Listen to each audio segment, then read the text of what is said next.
Selamat pagi, bersama saya, Cindy Raja.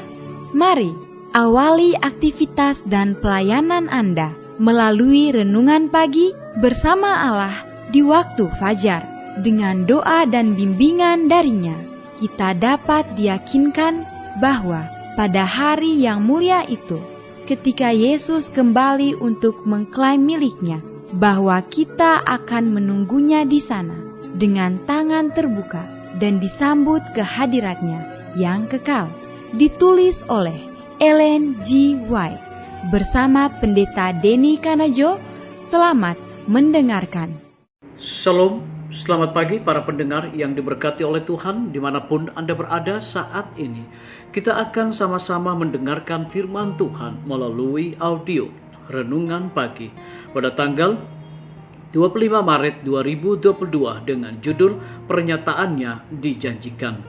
Sebelum kita melanjutkan bacaan renungan kita pada pagi hari ini, kembali saya mengajak semua para pendengar yang setia untuk berdoa bersama-sama. Bapa kami yang bersemayam di dalam takhta kerajaan sorga, terima kasih Tuhan Yesus, karena kasih dan rahmat Allah begitu besar bagi hidup kami. Lebih khusus panjang malam di dalam tidur kami hingga tiba di pagi hari ini kami dibangunkan dengan tubuh sehat dan segar. Sebelum kami melakukan segala tugas pelayanan pekerjaan kami sepanjang hari ini, kami rindu untuk belajar mendengarkan akan firman Tuhan. Curahkanlah kepada masing-masing kami kuasa Roh Kudus-Mu. Terima kasih Tuhan, ampuni kami Bapa, karena kami sudah berdoa hanya di dalam nama Tuhan dan Juru Selamat kami. Amin. Ayat inti kita terambil di dalam Yesaya 58 ayat yang ke-11, demikian firman Tuhan. Tuhan akan menuntun engkau senantiasa dan akan memuaskan hatimu di tanah yang kering dan akan membaharui kekuatanmu. Engkau akan seperti taman yang diairi dengan baik dan seperti mata air yang tidak pernah mengecewakan. Mari kita ikuti penjelasannya. Kita patut menggunakan kebijaksanaan dan pertimbangan dalam setiap tindakan hidup, agar jangan dengan gerakan-gerakan yang sembrono kita menjerumuskan diri kita ke dalam pencobaan. Kita janganlah menerjunkan diri kita ke dalam kesukaran, melainkan perlengkapan yang telah disediakan Allah dan menyalahgunakan kemampuan yang telah diberikannya kepada kita. Pekerja-pekerja Kristus patut menurut petunjuk-petunjuknya dengan saksama. Pekerjaan itu adalah milik Allah, dan jikalau kita mau mendatangkan berkat kepada orang lain, rencananya haruslah diikuti. Diri sendiri janganlah dijadikan sebagai pusat perhatian. Jangan menerima penghormatan diri. Jikalau kita merencanakan menurut pendapat kita sendiri, Tuhan akan meninggalkan kita dengan segala kesalahan kita. Tetapi apabila setelah mengikuti perintahnya, kita terbawa ke tempat-tempat yang sulit, Ia akan melepaskan kita. Janganlah kita menyerah dalam kekecewaan kita, tetapi dalam setiap kesukaran patutlah kita mencari pertolongannya, yang mempunyai sumber-sumber tak terbatas atas perintahnya. Sering kita dikelilingi keadaan-keadaan yang sukar, tetapi kemudian di dalam keyakinan yang penuh, kita harus bergantung pada Allah. Ia akan memelihara setiap jiwa yang berada dalam kebimbangan melalui pencobaan supaya tetap pada jalan Tuhan. Disalin dari buku Alfa dan Omega, jilid 5, halaman 400 dan 401. Ketika untuk pertama kali Nebukadnezar mengepung dan menawan Yerusalem dan membawa Daniel dan teman-temannya dengan para pemuda pilihan istimewa lainnya untuk bekerja di istana Babel, maka iman orang-orang Ibrani yang ditawan ini diuji dengan sehebat-hebatnya.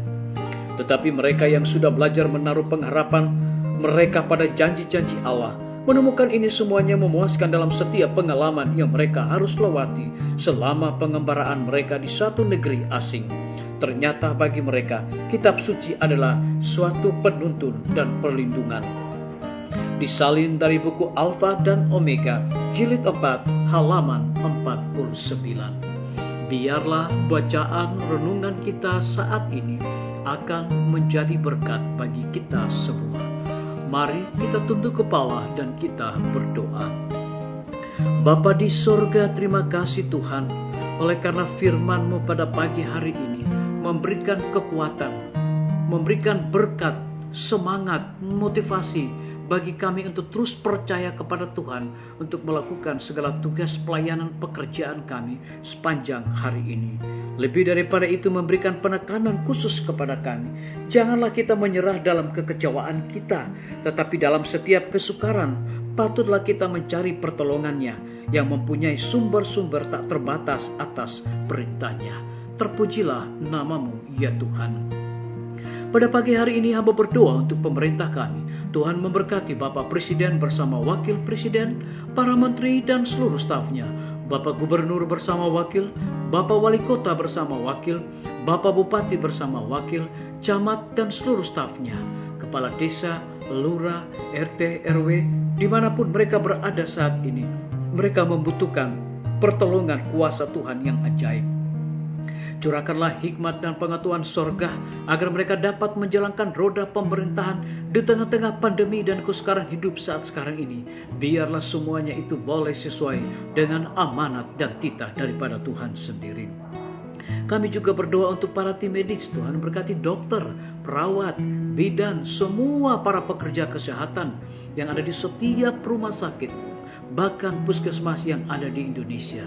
Curahkanlah hikmat pengetahuan sorga kepada mereka, agar mereka dapat memberikan pelayanan yang terbaik dan dedikasi daripada Yesus Kristus akan termeterai di dalam hidup pelayanan mereka. Terpujilah nama Tuhan. Kami juga berdoa untuk pimpinan-pimpinan organisasi gereja Tuhan, dari tingkat yang tertinggi sampai kepada gembala jemaat dimanapun mereka berada. Saat ini Tuhan, mereka membutuhkan akan kecurahan akan Roh Kudus dalam pelayanan mereka. Kami juga berdoa Tuhan untuk guru-guru, kepala sekolah dan setiap siswa yang berada di setiap lembaga pendidikan.